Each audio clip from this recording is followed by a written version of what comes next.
Okay, for those of you who don't know, my name is Skylar Baird. I witnessed a very unfortunate event coming on 2 months ago. About 2 days will be the 2nd anniversary of Charlie Kirk's passing. And being up very close, I had a traumatic experience. I was able to see in every detail what happened to Charlie, and it took a lot of mental anguish, a lot of turmoil, and some therapy, and just learning how to deal with such an event. Since that had happened, about a month later, I started becoming aware of a fringe group. I guess it's fringe. Joe Rogan says that if you're in a room full of 100 people, then there's going to be at least one crazy person. And when you're in a country full of 350 million people, that makes for 3.5 million crazy people. And some of those crazy people have decided that either A, Charlie Kirk isn't actually dead, and they think that he's alive somewhere. He's hanging out with Tupac or Michael Jackson, or I'm not sure. But that's one group. Another group thinks that he was assassinated by either an Israeli group or FBI or CIA or something like that. And some of those people in that group also think that people in the crowd, innocent bystanders, some of those people, myself included, they think that we were in on it somehow. Since becoming made aware of these people and these videos, it's been frustrating, to say the least, watching them. And so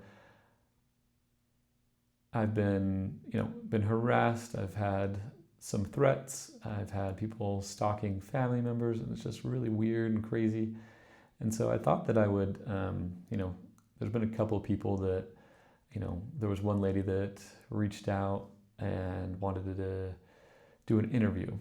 And so I thought, great, this is a perfect opportunity to clear my name and to tell everyone what happened. And I guess it's my first day on the internet, because I thought that she was going to use the video honestly, and that she was going to be nice. She was very, very nice in the interview. Very, very nice. And we talked for over 2 hours, and about family and about where we grew up. Just like where we're living currently. Maybe not where we grew up per se, but where we're living currently. And yeah, I was excited. And then tonight, as I was putting my son to bed, it was probably around 10:30 or somewhere. Sometimes we watch, we'll scroll through a few YouTube videos or something, just generic videos, watching something funny, watching some AI. Like there was a package prank that we watched. And then there was a little icon with little old me. And I was like, oh, this is our friend. This is the nice lady that made a video about me. And then I started to read the comments, and the comments were they were maybe friendlier than some of the other conspiracy theory type videos that have been made of me. And you'll see some of these clips here in a second. But they weren't, like, some of their comments were confusing to me, because I'm like, wait, she asked me this question and I totally explained it and how it's not weird. And then I clicked on the time code that somebody commented, and she explicitly edited, changed my answer to make it appear something else. And that really, really was disheartening, because I was expecting her to be honest. Everything that I had spoken to her about was honest. I was 100% honest with her. I felt she was being honest with me. From the beginning, I thought, I wonder if this is some conspiracy theorist trap where she's going to try to paint me as something else. And then as I've watched a few of these clips, just clicking on different time codes, I'm like, wow, she really changed my words. She took away things that I was saying that were important. She added, pieced clips together. And I just want to take this opportunity to go through the video. I haven't watched the full thing. I'm going to watch the full thing now. It's going to be a little bit long. Bear with me. But I'm just going to pause the video as I see fit, just to give a little color and background. And I'll be reacting at the same time as well. So this is that video, and she's pulling from other people's videos as well. It's been weeks since Charlie Kirk lost his life at the TPUSA event in Utah, and we still have more questions than answers. Who is this person that was seen running away immediately after the shot and just so happened to be wearing an identical outfit to Tyler Robinson? Why was there no exit wound? And who else was in on this plot against Charlie Kirk? One of the individuals who has been singled out as a possible co-conspirator is Skylar Baird. Why is the FBI telling witnesses from the Charlie Kirk assassination to delete their footage because it might cause them PTSD? Ryan Simmons luckily backed up his footage on an external hard drive, and I have to wonder if the FBI wants it deleted because he caught an angle of this character on camera. His name is Skylar Baird. So this is another YouTuber, and her name is Danny something.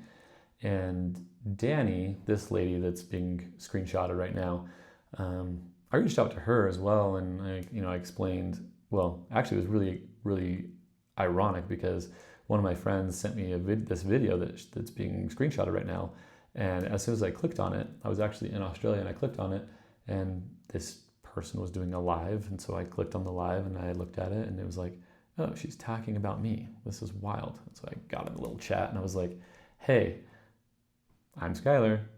What do you want to ask me?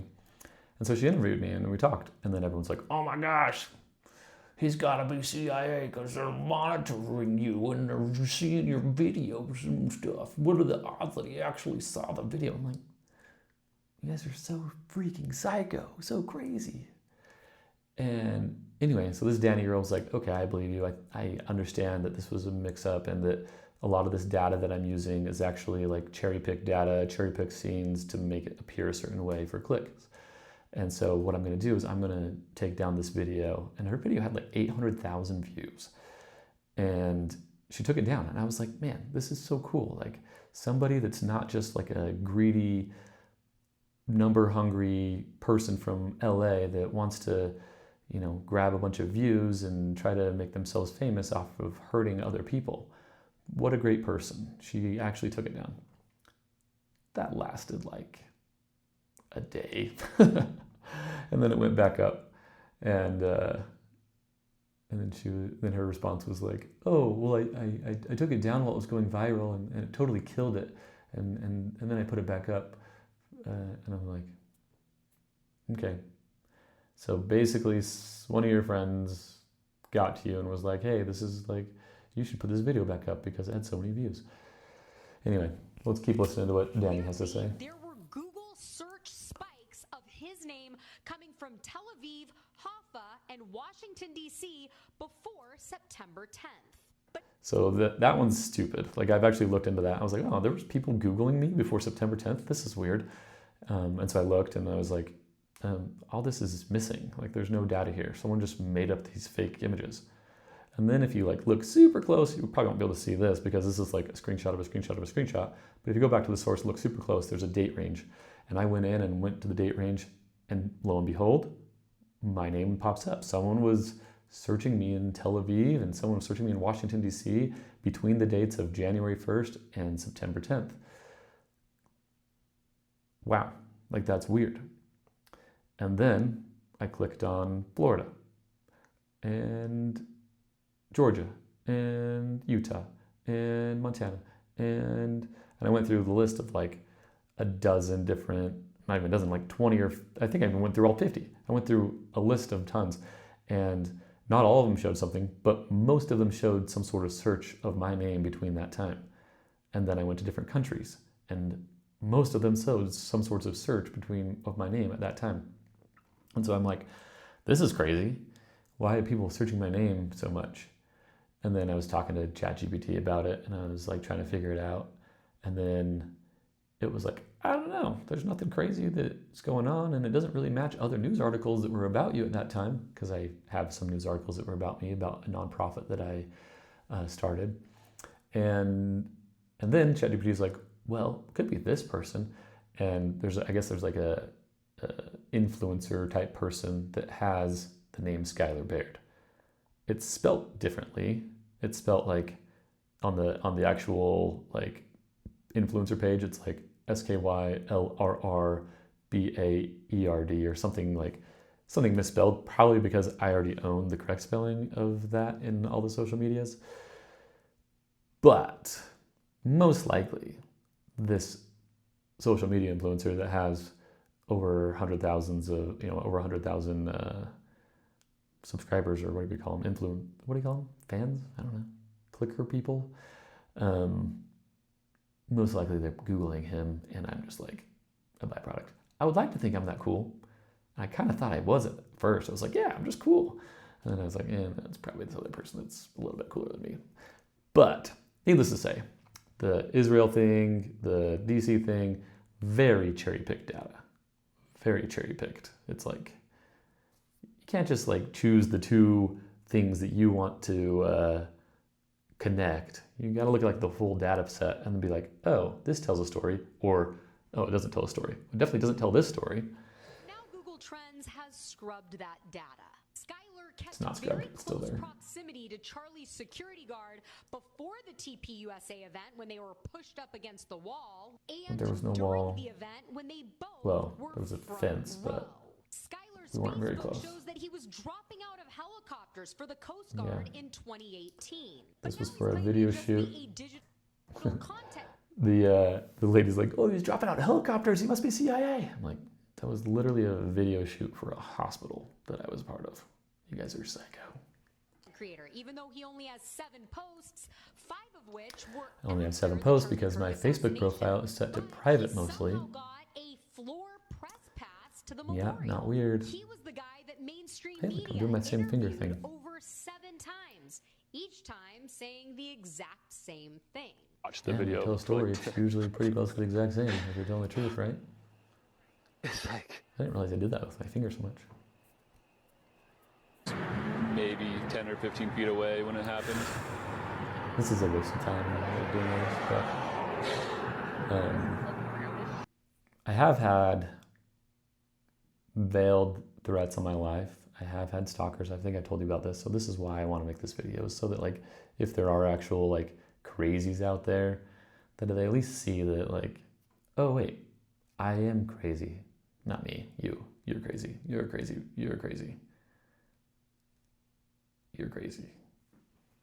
I'm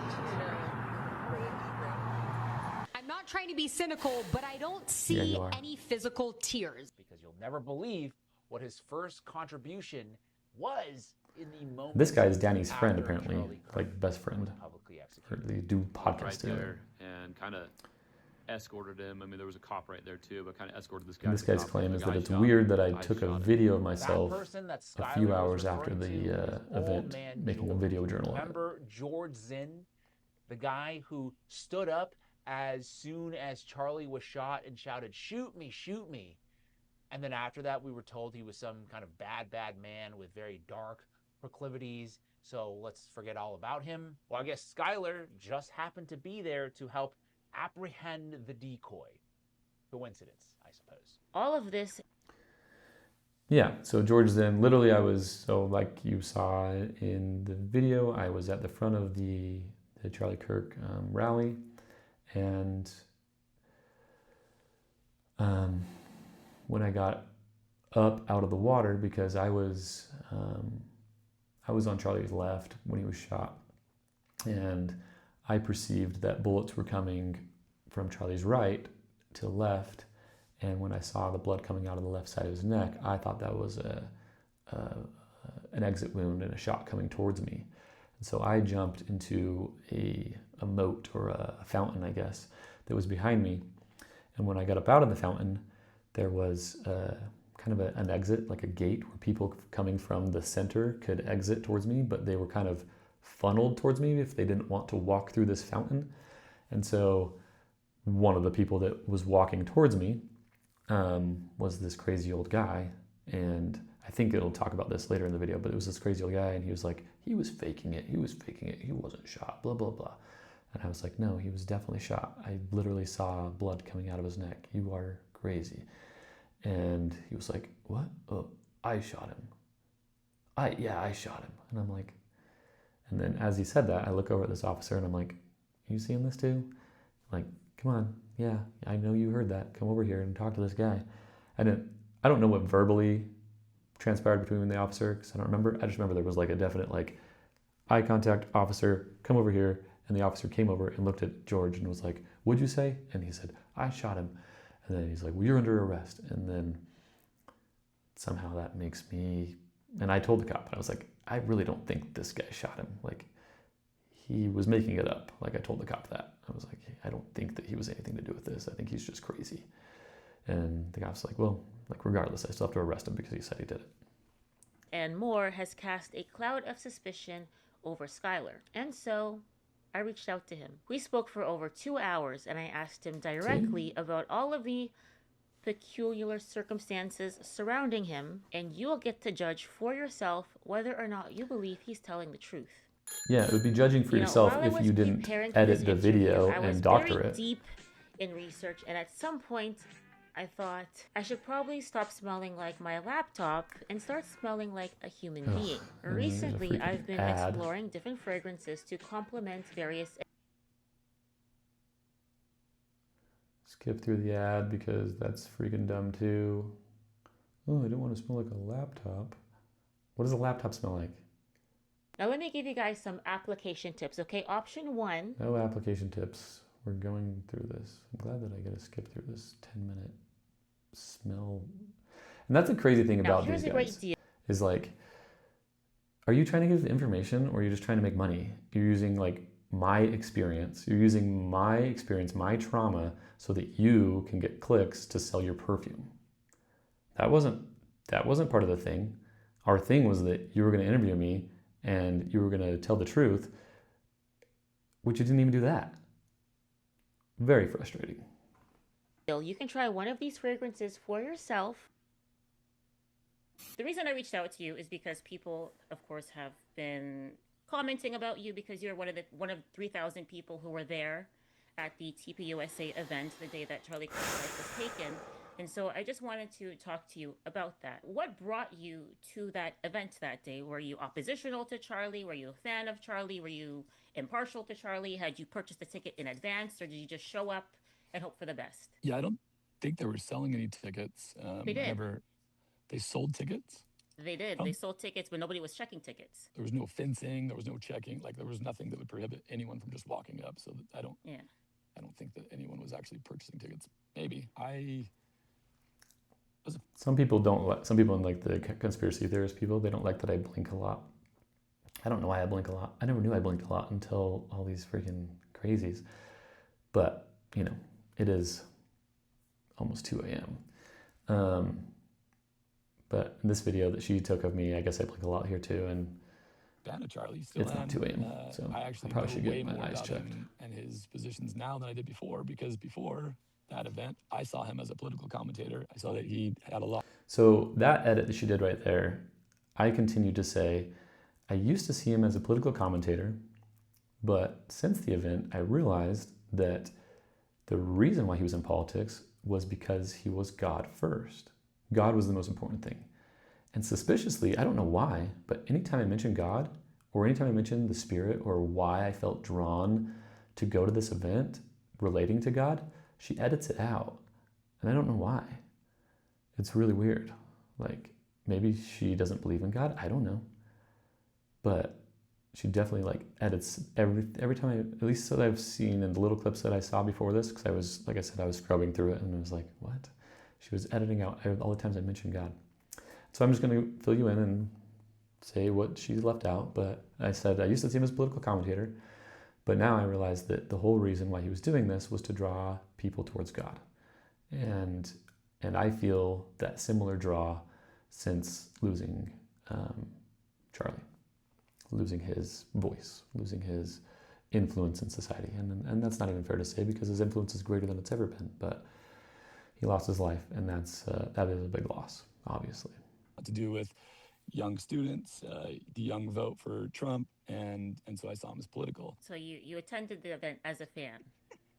Yeah. Were you just happened to be in the area that day? I'd already planned on going. Like, I'd wanted to go, but I was like, I'll probably show up late. You know, like I'll come up a few minutes late. So I went down, and I actually.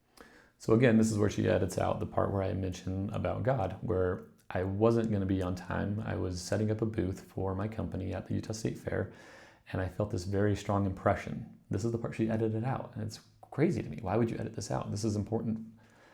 I had this distinct impression. Go down to Charlie's event. Like, you need to go now. And this was me foregoing responsibilities that I should have been doing. Like, I shouldn't have left. I should have finished setting up my booth so that the person that was going to run the booth could actually run the booth that day. But I felt the impression so strong from God that I needed to be there that I left and I went to the event. I was on the phone with some of my friends that I wanted to come with me, but neither of them could come. We were on a three-way call, and I actually verbalized to them, like, I hope there's not a shooting, because like a week or two leading up to this event, there was like crazy animosity with petitions. There was people reaching out to like the governor and all sorts of. I'm sorry, my voice is gone today because I was at a football game last night and we Go Utes. won by a lot. So you're speaking to your friends that they're not able to make it. You get there. Now the conspiracy theorists are going to be mad that I said go Utes. Charlie loved Oregon Ducks. He said it all the time. It's okay. You can like your football teams and talk about it in videos. But my voice was terribly messed up because I was at a Utes game before. There was another point I was going to make before I said go Utes, but it was about all the animosity before the event. So yeah, it was like, yeah, there was petitions that were signed to try to get Charlie to not come, and there were various threats, various threats. Always, and people typically were, especially around trans stuff, like they definitely didn't like his rhetoric around calling transgender a mental disorder. That was like something that was very controversial in that community, and I thought it was scary. I'm like, that if something would happen, it's probably that. I mean, we've just come off the heels of a few different shootings from transgender stuff, transgender individuals. There was the Catholic school, and there was one other one recent, and so this is like forefront of people's mind, and it was on my mind, and I was like, I really hope there's not a shooting. So what happens next? And so yeah, I walk up, and also when Ben Shapiro came to town, there were people that brought weapons, antagonist people that brought weapons there, and so it's like, it's something that has happened already. The most obvious place to stand was kind of to Charlie's left up on a platform, but that's where all of the like super liberals were standing too. But there was this like wheelchair ramp that went down kind of to where I wanted to go.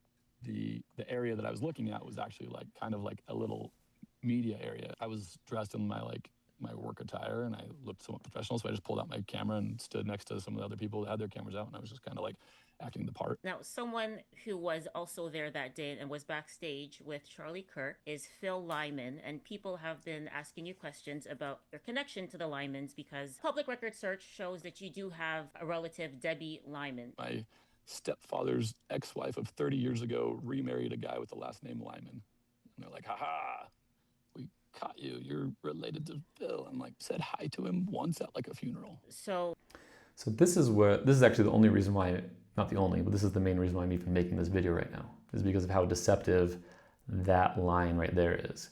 She edited this to make it seem like I've said hi to Phil Lyman once. I never even knew who he was. Like I've heard the name before in passing. I've never seen him before, never really knew anything about him. I remember seeing some like text on a group thread with friends of like people like making fun of him a little bit and like saying that he was dumb or his opinions were dumb. But like that's all I knew about him before this event.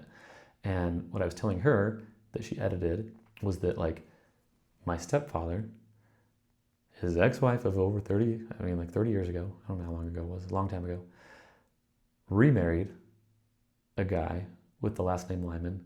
And that's the person that I maybe have said hi to once at a funeral or similar event. And we don't even know if he's related to Phil. I have no idea. No idea. And she made it seem like I've said hi to Phil Lyman before once, which was very deceptive. That's just a flat out lie in order to get clicks, in order to get people riled up. And that's when I saw in the comments, it was like, oh, he's connected to Phil. I'm like, what? I explained how I have no idea who, like, if, and like, being related to your, like, your stepfather's former wife's new husband. I'm like, what? How was that even related to begin with? And we don't even know if he's related to Phil. They happen to have the same last name. And you help these crazy people make the jump that I know this guy, that I know Phil. And even if I did know Phil, I've also researched like what your conspiracy theory is about Phil. It's like, is it weird that he's like there and saying stuff while they're counting down someone else to like start their TL4 rant? Yeah, it's weird. Okay, weird things happen. I don't know what else you want. I don't know. It's like, and people are like, oh, why is he trying to like distance himself from Phil so much? What? I'm like, I'm not trying to distance himself from him. I don't know the guy. I have no idea. I have nothing to do with him. You're standing there in the crowd. Charlie Kirk comes out. He's throwing hats. What do you remember from this point up to when you hear the bang? The first guy that got up, he asked about like Charlie's opinion on Mormonism because the kid said like, oh, we don't disagree on much, but we do disagree on this. Anti-Charlie people that were there started chanting, F the Mormons, F the Mormons, and except for they didn't say F, they did the non-Mormon word. And so I may have started an F the liberals chant after Charlie was shot because of that. And then comes the next guy and it was a chant of one person. Asked Charlie, I mean, you've seen the video. I was really mad. Asked Charlie about trans shooters and if their guns should be taken away and things like that. And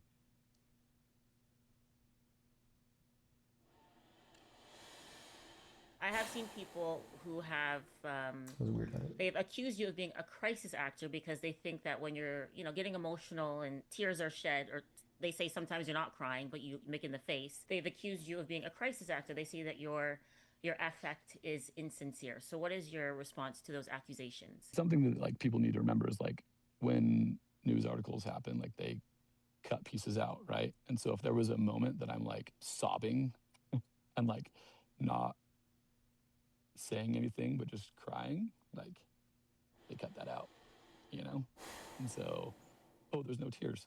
Well, yeah.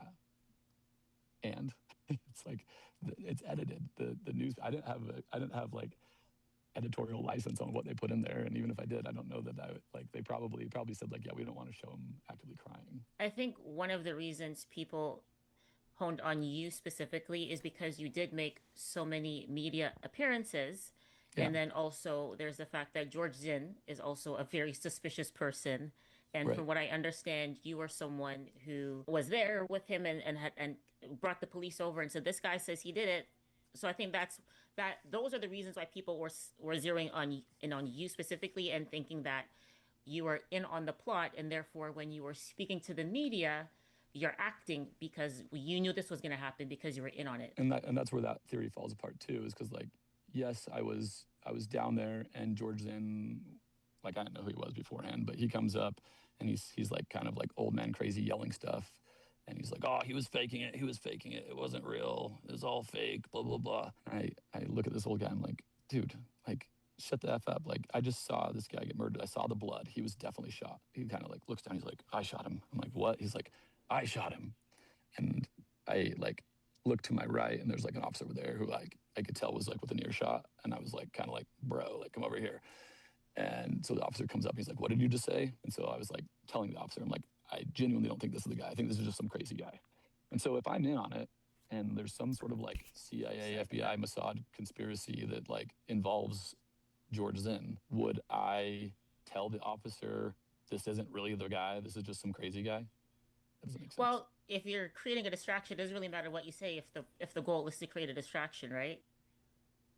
I guess so, but my goal was to eliminate the distraction. My goal was to say, no, this is a distraction. Don't, like I told the Yeah. officer, like, I don't think that this is the guy. This is a distraction. Like, he's just crazy. He's an interesting guy. I watched a podcast interview that he did. It was like a 50-minute thing. So I don't know if she's going to get into this later, because this is my first time watching some of this, and we already talked about the crazy guy. But the importance of the foreshadowing of I felt that God wanted me to be at this event is like trying to make sense of that. I really felt strongly that God wanted me there. Why would God want me somewhere?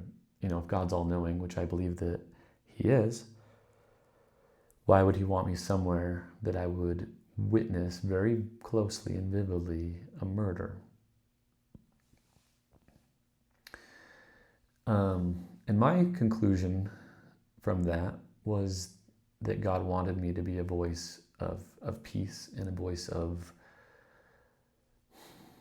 I don't know the right word, a voice of,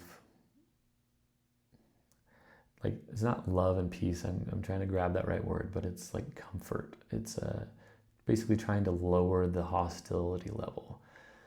And that's what I felt that God wanted from me, was to dial down the rhetoric. It's like you're gonna have really angry people on the right after this. You're gonna have very hurt people, very sad people.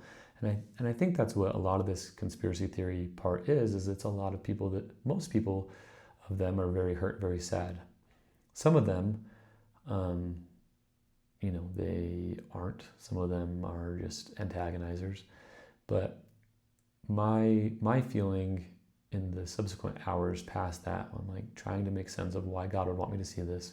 My conclusion was that he wanted me to dial down the rhetoric and to assist the world in not having something worse happen, not having the right retaliate.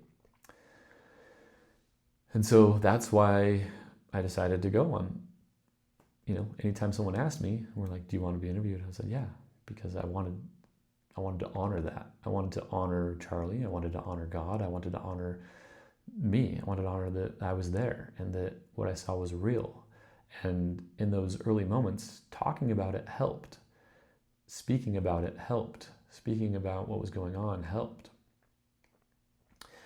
And it is interesting because I received thousands of messages from around the globe of people that said they were helped by the words that I said in those news articles and those news stories. And in those moments when I was at my darkest, like I literally, the day after, I begged my wife to stay home from work. She was supposed to be at work and she had some things going on that were important. And I was like, no, I really need you to stay home. And again, it wasn't until, and she hasn't seen me cry very often, but when I could tell that she was contemplating not staying home, it brought me to tears because I wasn't in a good spot. I was very hurt. I was very torn up. I was my brain was seeing Charlie on replay, you know, like nonstop. I probably woke up 10 times during the middle of the night with nightmares. And that morning, I thought that it was going to be a good idea. And I've mentioned this before in other little podcast videos that I've done, but I thought that it was going to be a good idea to go take my dog for a walk by myself. I thought that would clear my head. It wasn't. It wasn't a good idea at all. It was terrible. And I don't know, like, metaphysically what is happening when you're with other people. I don't know spiritually what's happening. I don't know why. But, like, if you have depression, from my little tiny experience of this event, like, if you're in those dark places, like, go be with people. Go be around positive people, because that helps a lot. Just being next to someone, didn't even have to, like, be saying anything. It was incredible and this isn't to do with this video, but it was incredible, like so many friends and family, and actually was going to just make a little video in just like for my own memory and an homage, and to kind of show the humanity of how many beautiful people came out of the woodwork to support me. And in supporting me, I feel like they supported a lot of other people too, because I was able to talk about the different ways of getting through trauma. But like my friends took me, this would have been the Friday night after the event, they took me miniature golfing. And I don't know if I've shared this at all, but when there was a couple times when I was kind of left behind, well, it didn't happen every hole, but there was a couple times I got left behind and I was the last person to putt and everyone was kind of moving on to the next hole. And it was like immediate. As soon as I got left behind, it was a dark place again. And after that happened about the second or third time, I went up to one of my friends and I was like, please stay with me. Like, please just like, don't walk away. And as like a grown man, does that feel weird? Yeah, absolutely. It is weird because it reminds me of my 5-year-old. It reminds me of my 5-year-old when she is scared. And she says, like, don't leave me. Like, stay with me, you know? And as an adult, you kind of look at that a little bit and being like, come on, child, grow up. And I think about the times when, like, my son, my 12-year-old, 13-year-old son, there's been times when, he has wanted me to like come put him to sleep, put him to bed, like lay down next to him, talk about the day, read stories, and maybe I've been too busy, or was doing something with my wife, watching a show or something, and I didn't honor his request. And I feel like when something like this happens with Charlie and you experience this kind of trauma, it's like, it almost like brings you back to like a childhood state. I don't know how it does that. I don't know why it does that, but it's like it breaks down all these barriers and all these walls that you've built up, and you just become this like open, vulnerable sponge. Open, like vulnerable, your shells come off. And it's almost like, looking back at that, it's almost like every time you tell a kid, no, I don't want to honor your vulnerability, that you're building their walls up, you're building their shell up, and it does turn them into an adult. I don't know if that's a good thing. And yes, I did get a haircut, and yes, I do still have some of my mullet back there, my Jedi braid. For some reason, they don't trust me because I have a mullet, and other people don't trust me because I'm a member of the Church of Jesus Christ of Latter-day Saints, and other people don't trust me because I said that sometimes I go to non-denominational Christian churches or Catholic Mass, and I like the Christmas Mass. I really enjoy that. But I'm like, I enjoy listening and learning about Jesus Christ from all different sources. I've gone into like Buddhist temples and stuff too. It's like, they're not teaching about Christ, but I like to learn and I like to understand what people are saying. There was another crazy guy that he was saying that I wasn't Mormon because of this, and because I didn't have a garment line. Like, it's silly. I think I swear later in this video. I'm sorry. It was a little swear, but these people are very annoying, and so it gets my swear brain up. Should I be swearing? No, it's not a good disciple, but I'm a human. Sorry to break it to you. Sometimes I swear. I try not to. It's a few times a month, maybe. I don't know. I don't think I watched the whole thing, but I watched like a good 20-30 minutes of it. And listening to him speak, he's very coherent. He seems like a very intelligent guy. So it's very easy to dismiss him as crazy, but it seems like a lot of what he does is deliberate. that's the impression that I got, because you would expect someone who's crazy enough to say, "Oh, I did it, I did it." You'd expect them to be like not able to hold coherent conversations. He's very intelligent when you listen to him speak, and when I was watching the podcast that he did, he seems like he was cherry picking the information that he wanted to give. He personally, I find him suspicious. But you say you don't know him, right? You don't know George Zinn at all. You're a Mormon, correct? Yeah, I attend the Church of Jesus Christ of Latter-day Saints. I often go to like, I mean, not often, but I'll attend like a non-denominational church or a Catholic mass and things like that too. I like learning Okay. from all different faiths. I saw a post on Twitter that they think that you're posing.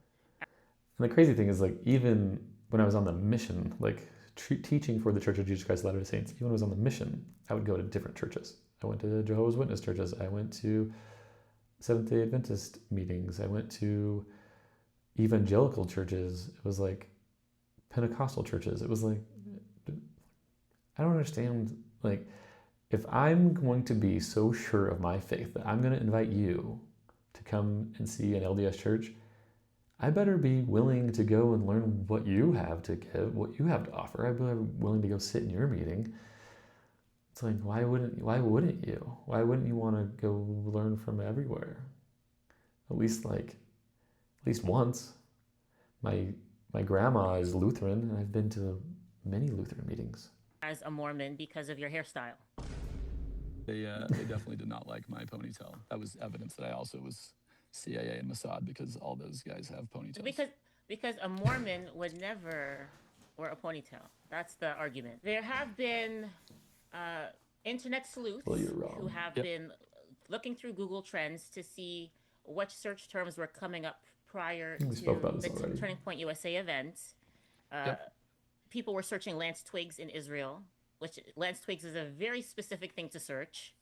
People Yep. were searching Hunter Kozak. People were searching George Zinn, and they say they found your name that was being searched in Israel. Late last night, in preparation for this interview, I was like, so I had actually searched my name before when I first saw that someone posted that, and I was like, really? And I searched my name, and I was like, nothing comes up. They're lying. They're making this up. This is stupid. Everything's been someone erased, though.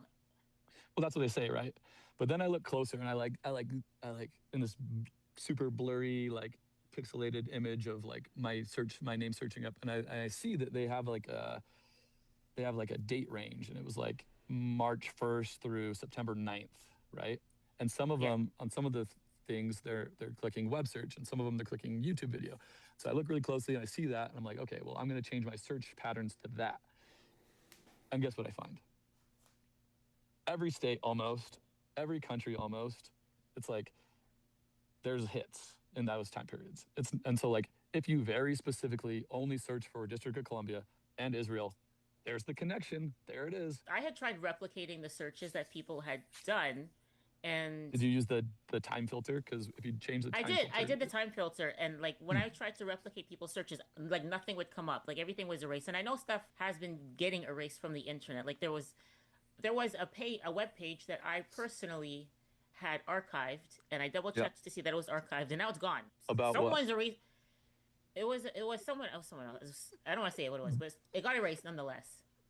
It got erased. Tinder date. No. It was related to the Charlie Kirk thing.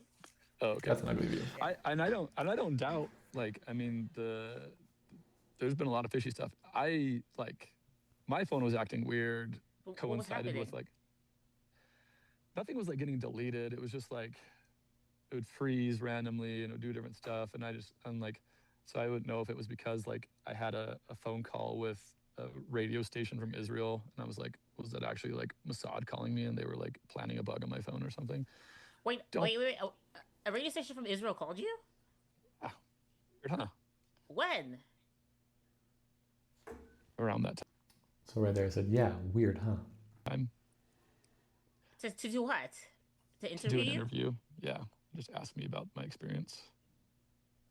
Oh, that's Right? crazy. That's what I thought too. I thought it was weird. And then like the more weird thing is that like they've like ghosted me since then. I'm like, hey, can I hear the story? I'm like, crickets. I'm like, huh. Wonder if I was just talking to like You intelligence. reach out again and try to get But, that, because still haven't heard Because anything. they like at the end of the interview they asked me some weird things too. They were like, what does what do people like you or people in your circles think about Israel? And do they think that Israel was involved? I'm like, That's what this they is weird. asked you? So your phone was doing weird But stuff after the phone? after that phone call, I was doing weird stuff. But I don't know. Like, there's also like the coincidental. So the part that she edited out there was, what do you think about Israel, or what do people in your circles think about Israel, and what do you think? And what I had said on the radio interview, and what I said to her was, effectively, most people that I know want Israel out of U.S. politics. They don't want our senators and our congressmen and women to be beholden to Israel and donors and money that comes from Israel that we effectively give Israel, then they buy our politicians with it, is what it looks like. That's what a lot of people think. And so, and then I also told on that radio interview that the Epstein thing was obviously a Mossad operation. I mean, blackmailing the world's most powerful people by videotaping them doing horrible things to underage girls on a desert island in the middle of the ocean. And Epstein's wife or girlfriend, her father was a Mossad agent, and there's all these different ties that are connected to it. And like, he supposedly just has all these billions of dollars randomly, and then he can connect, but nobody knows where he got his money from. It's like either CIA or Mossad. It's very obvious to anyone that's actually looked at this. And I've heard people say to me, it's like, wouldn't that be so weird if that's what happened? I'm like, let's use Occam's razor here. Like, it's pretty obvious that's what happened. You don't think that the world's most powerful governments would want blackmail on the world's most powerful people? It's a shady thing that should not happen, but it happens. Clearly happened here. Anyway, some version of that I said on the radio interview, and then afterwards I was like, well, maybe I shouldn't have said that. Thing that like the new iPhones came out right then, and so I feel like Apple always messes up with people's phones, right? We've diverged on several paths. Where we got to is right to the point where the guy was asking about the transgender stuff. Yes.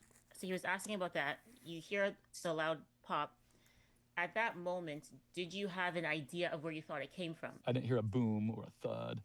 It was like a crack. And if you watch, and like some of the, like one of the Danny video, her conspiracy theorist video was like, oh, this might be why the FBI wants this footage deleted, because there's footage of their guy in the background. I'm like, I'm literally telling people I was there. Why would it matter if I was in the background? It's proving what I'm saying is true.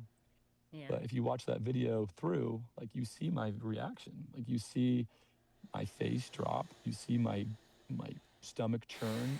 And I immediately turn away because of what I just witnessed. And this is like, it's like, and now it's like, I want to, I'm not turning on tears. Like, these people are like, oh, he's faking it. Like, no, like, these are the memories coming out of someone that I witnessed getting murdered. And people are going to like comment that I'm fake crying, or that like, because I'm trying to fight back tears, that I'm a crisis actor. Like, the words that come to my mind start with an F, and screw all you guys, right? Again, back to the bullet trajectory. When I saw the blood spurt on the left side of Charlie's neck, I interpreted that basically a bullet was coming from Charlie's right side, from high up, coming down towards me, where I was on the left of Charlie. Have you spoken to the FBI? No. So law enforcement they haven't contacted you? Nope. Okay, so you're not going to be a witness at the trial or anything like that. Not that I know of. I'm assuming it's because I've been in the media so much. You attended the Charlie Kirk memorial. You managed to get onto the floor, and that's a lot of people have been asking questions about that. She's edited out a lot of parts right there. I can't remember all of them. But there was a lot more right there, and maybe it wasn't important. And we did talk for over 2 hours, so it's natural that she'd edit out some of the stuff. But yeah. Firstly, would like an FBI or Mossad agent like use their real name and their public profile and be using it for all this stuff What if for that's like not your real 10, name? 20 What years? if that's not? What if that is your identity? We don't know. We don't know you, I've been Skylar. building for 15 years or more. There's like YouTube But they channels do of like, that. They do that. Listen, do once they? again, playing devil's advocate, there are people who are secret agents that go like for example, Russian agents who will go to America, have a family, start a whole life, have a fake identity, and they spy on behalf of Russia in America. This happens. It's not a made up thing. Okay. It seems far fetched. It seems like, in my mind, it seems like the far less probable answer. But I was talking to my son last night. He's 13. He's like, Dad, why are you quiet? Like, why are you so quiet? And I was like, oh, I'm just thinking, like, they think that it's weird that I was so close to Charlie, and they think that it's weird that I was able to get floor seats or on the floor of the memorial. And my son's like, well, it is kind of weird. I'm like, what? Like, who are you? He's like, No, well, well, they don't. your son doesn't trust you either. He's like, it's kind of weird. And he's like, they don't know you like I know you. Like, obviously I know you, and I know that like you can get into things like that, but they don't know that. I used to do video production. I know that like there's always a media area. There's always a place that you pick up your badges. One of the things that I like about my choice of doing this interview is that I did move around some, and so you can tell the jump cuts. And it's okay that she edited stuff, but there's a lot of space, obviously, to doctor fudge with the answers. Stuff like that. And so I was like, I'm gonna go see what I can find. As I'm walking, I see this road that you can get up there, and I see a few people dressed in like what appears to be media, and so I just like start chatting up with one of them and start walking next to her, and she shows her badge, and she and I are talking, so he just assumed we were together and lets us both through. Yeah, get through the metal detectors. So there's a really key part missing there as well.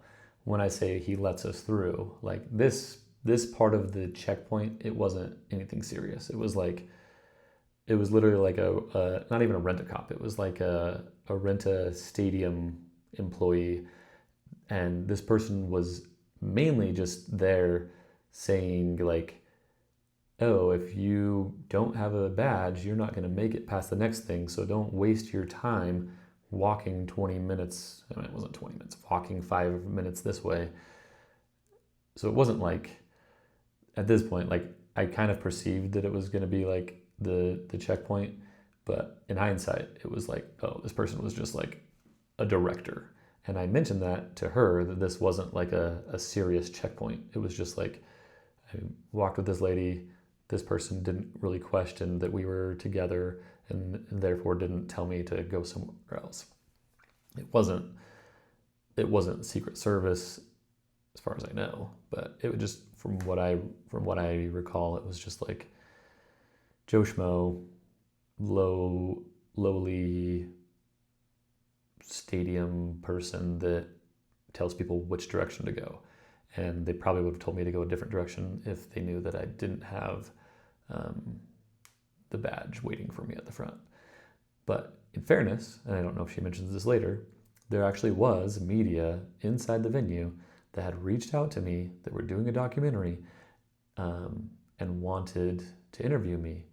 And so it wasn't a lie, it wasn't far-fetched that I thought that there was a plausible media access, a plausible media way to get in. And I was actively reaching out to these people, but because they were inside of the event, and I don't know, what they were filming or what they were doing, but they weren't responding to my messages at that moment, at that time. And so I was actively trying to find the media tent so that I could get a media badge to go in with these people and be interviewed, more or less. But they weren't responding, and so where I accidentally ended up, which I think we'll see here, was the TPUSA sponsor tent, and it serendipitously worked out.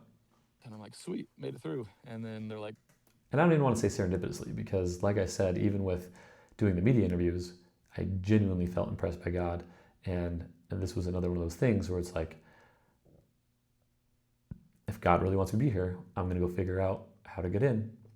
And some people don't like mentioning God. Some people don't like that I mention God. But it's like, do you actually believe in God? If you do, then he's going to inspire you to do things, impress upon you to do things. If you actually believe that he's real, and it's like, some people would be like, oh, that's schizophrenia. And it's like, no, you can like, maybe you call it something else. Maybe you call it following your intuition. Maybe you call it following your gut. Like, I know that God is real, and I know that he can direct your paths if you just ask and allow him to lead. And so I was just being led, and I thought, yeah, he's going to provide a way for me to get in.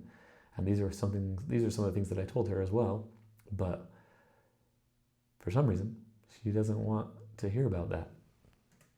Where's your badge? I'm like, badge? What badge? I'm like, you have to have a badge to get through here. And I see.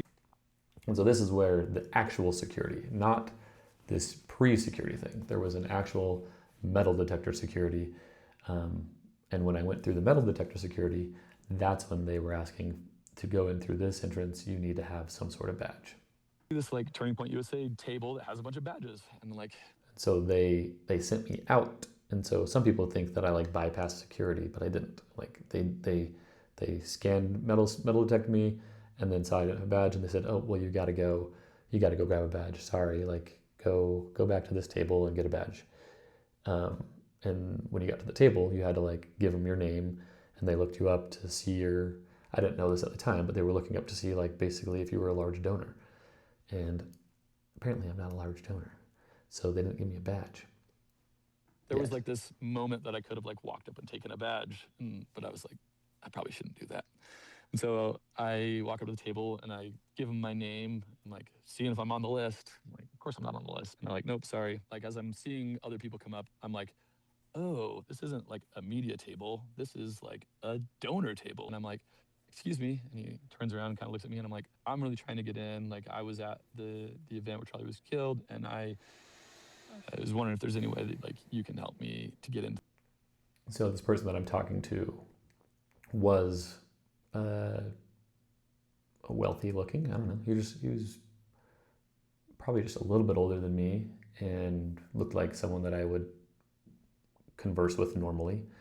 And more or less, I asked him. I said, hey, there was a media company there that wanted to interview me. I was at the event. Is there any way that you could assist me in getting in the event?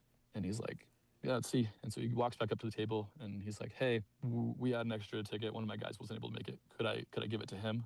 And then the Turning Point USA, like staffers, whatever, look at each other like, yeah, sure, no worries. It wasn't a media badge. It wasn't the press badge. It wasn't like the politician badge. It was just a floor badge where 6,000 other like TP USA donors were. So yeah, I just got as close as I could because that's what I wanted to do. And that's kind of the story. I saw a video of you, and you're very close to Trump. How did you get so close to the president of the United States, Mr. Skylar Baird? Doesn't matter. It's cool when I do cool shit. The other like... Wait a second. That is a quote that was taken out of context. That was a Kanye West quote. This was like Dave Chappelle, and I said this too. Maybe it wasn't relative to this story, but there's Dave Chappelle. There's like a video of Dave Chappelle talking, and he's like, this is when we found out Kanye West was going to be a star. And he answers the phone, and someone is asking him what he's doing. He's like, oh, I'm on the Dave Chappelle skit, and we're doing this and doing that. And then he pauses, and he's like, because my life's cool, and I do cool stuff. Except for he said the S-H-I-T word. I know, I shouldn't have said it. I shouldn't have quoted Kanye. But that is what goes through my mind when people ask, like, online, like, how are you doing? How are you going out of helicopters? And how are you filming stuff in Florida and Hawaii? And how are you, like, able to... I'm like, because I do cool stuff. Like, why is that crazy? Like, just because your life, you choose not to do cool stuff doesn't mean I'm a Mossad agent. What? Conspiracy things is like, oh, his mom, like, she does things as satellites. And like, she did have someone that she knew that worked there and was like, hey, I heard that the president's coming. Would it be possible for us to meet? And they let me see what I can do kind of thing. And then they gave us background checks, and they're like likening you to like how George Zinn manages to show up every. So again, she was asking about like, how did I get to be able to meet the president? And it was like a former work acquaintance of my mom's worked at the White House. So she heard that Trump was coming into town, and so she emailed him and said, hey, is there any way that we could be on the tarmac when he arrives? And then he was like, let me see what I can do. And then like a couple of weeks later got back to her, from what I recall. This was like 2017. And he's like, okay, yeah, we can, they're allowing some people there. So if you send me all the like background information of all the people that would want to go, we'll run the background checks, and then whoever passes can go. And so we wait outside in the freezing cold for like hours, and it's sleeting and gross, and like just the weather was nasty. And then, a 7-second conversation where Trump says, we have a good supporter over here, and points to me. And somehow that means that I'm the deep state. Like, he was at the Kobe Bryant criminal trial. He's here, he's there. And he's a weird guy. So people are like, well, Siler's showing up everywhere too. Not really. I mean, you're looking over like decades of stuff. So you're not a Mossad agent. You're not a Mossad agent. You're not Israeli secretly. Not Israeli. I almost said. You wouldn't tell me anyways if you were. But that's the thing, is like how do you answer that? If someone says I'm a Mossad agent, it's like, it doesn't matter if I say I am or say I'm not.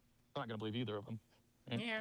It's like they're gonna lean into their biases. And even for me, like where I said, like my interpretation was that the bullet came from south to north. Yeah.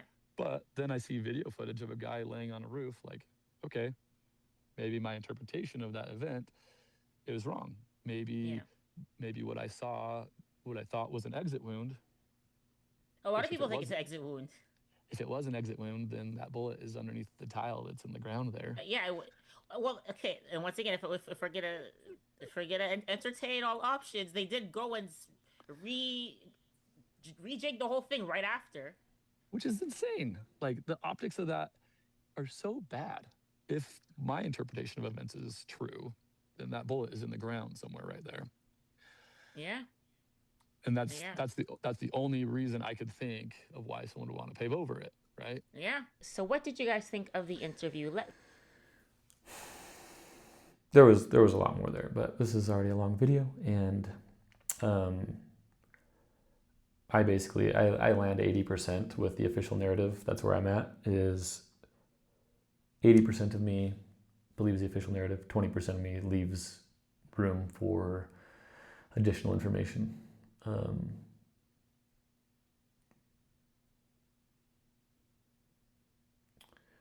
There's some things that don't line up, there's some things that don't make sense, but the official narrative makes a lot more sense than any of these conspiracy theories that I've heard. The only thing that is interesting to me is, again, my interpretation was that the bullet was coming from the south to the north while I was standing there. I thought they were coming towards me, which is why I jumped into the moat behind me, because I was shielding basically it put a wall between myself and where Charlie was, which means if the bullets were coming towards Charlie, then I'm protected. However, what a normal person does, which I feel like I'm probably somewhat normal, is you are given evidence. And when you're given evidence, you change your hypothesis. And so when I'm given evidence of people that say they saw a shooter on the roof from the east, and then there's video evidence of a small bullet hole going in the front of Charlie, and then obviously a larger hole, a larger wound off the side, then you have to change even what you thought you saw with your own eyes, because you didn't have all the information. Your brain made up what it could in those milliseconds. And could it have just been a cavitation bubble? Yeah, that could have been the exit, was a cavitation bubble. Where is the rest of the bullet? Why didn't it go through the back banner? I don't know. I'm not a ballistics expert. What I've seen videos of online of people doing these tests says like that it's weird that that wouldn't happen. Then there's other people in the comment section saying, no, I shot a deer with the same round and it looked exactly like this. It's probably 90% of people say that it's not possible and 10% say that it is. So maybe that means only 10% of the time it happens. I don't know. But I will close with this is the end of her thing, and she doesn't say much after this. Yeah, I'll close this by saying that I had no foreknowledge. I didn't know anything specifically was going to be bad happen at this event. I thought in generalities that something bad could happen. Obviously, I didn't actually believe there was going to be some sort of mass shooting, at least not with like greater than 50% probability, because I wouldn't have gone and put myself in that situation and put myself in harm's way. But there was the speculation that it was in the realm of possibility. Since going to the event, and I think that's actually why I went to the non-denominational church after this event, is because I wasn't entirely satisfied with the way that my church spoke about the event. In fact, they didn't. In fact, there was a lot of, I guess there was a letter that came out from the area authorities that basically said, it didn't explicitly say like don't talk about this in sacrament meeting, but it was more or less like giving guidance to refrain from political discourse around, I don't know, things like this. And that, I didn't know that at the time, but that irked a lot of people that I know. And anyway, so I wanted to feel and see what other people were saying. And it was very apparent, very clear that their tone was a lot less tone deaf. They were very respectful and honoring of Charlie, and recognizing that he stood for God and stood for truth and stood for what he believed was right. Do I think that Charlie could be more diplomatic in some of the ways that he approached different topics? Absolutely, 100%. Would he have had the reach that he had, and would it have resonated with as many people if he was more diplomatic? Probably not. There's something about being bold that resonates with people. There's something about being bold that makes people want to listen to you when you stand firm. Like, I will likely never have a podcast with 1 million subscribers because I'm more nuanced than it's kind of like the Trump's art of the deal or whatever, dealing from the extremes. It's like if you're in the extreme and you're going to get more clicks, more people are going to watch you because either A, they really, really agree with you, or B, they are excited about the like fantastical things you're saying. Where if I get on and I say, you know what, I don't agree with transitioning children under 18, but I definitely empathize and I recognize that there's a lot of people that have these feelings, and a lot of people that consider themselves to be trans that are having thoughts of suicide, and that's a terrible thing, and I would never want that to happen. Those things are true. I feel that way. I believe that I interacted with 2 trans people just today, both in fast food, and they were very pleasant, very nice. I gave them a minor tip, not because they were trans or anything like that, but I would never disrespect someone because of the way that they identify. But I am very cautious to affirm what I believe is a mental illness. Is this the point of the video? No, it's not. But my point is, we need to have more love. And that is what I will always do and say to anyone that I disagree with. Is like, it doesn't matter that I disagree with you. It doesn't matter that we see things differently. And even though you might interpret that the way I see things is hate towards you or harmful, it's not. I love you because you are a child of God, and I am a child of God, and we are brothers and sisters, and the goal is for all of us to make it back towards God. The only reason why I would have a disagreement with you or disagree on ideology is because my interpretation of that ideology is that it long term brings more pain, more suffering, and distances us from God. So I'll leave that. The same thing that I said in the news interviews, the same reason why I gave the news interviews is because I want to share God's love. I want to share that as we draw nearer to Him and listen to Him and strive to be like Him, the lives of our lives and the lives of our family, the lives of our community, and all those in the world become better as we listen to God. I'll leave that with you in the name of Jesus Christ. Amen.